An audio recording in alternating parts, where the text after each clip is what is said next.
Napoleon did not conquer Europe with gold. He conquered it with debt.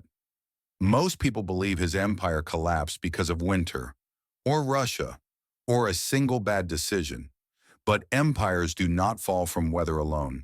Long before the first snow fell, the financial system behind Napoleon's wars was already unstable.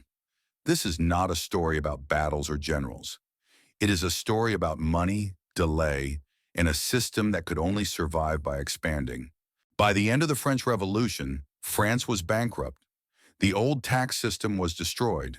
Inflation wiped out savings. Trust in money collapsed. The state had soldiers, but no stable way to pay them. Yet France still built the largest army in Europe. Not because it had money, but because it learned how to delay payment.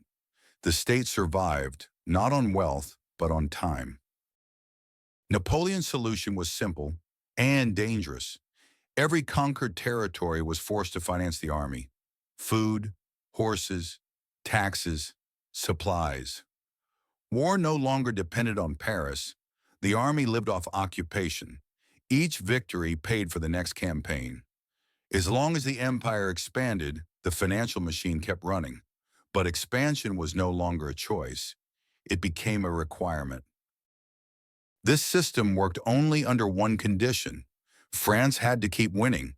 Expansion was not strategy anymore. It was survival. The moment victories slowed, costs continued, but income stopped. Paper promises replaced real payments. Delays replaced money. The empire still moved forward, but the system underneath was already under strain. By this point, Napoleon's empire lived on borrowed time. Contracts replaced gold. Promises replaced reserves. The army still marched. Orders were still obeyed. From the outside, the system looked stable. But inside, it produced nothing new. No surplus. No safety. Only postponement.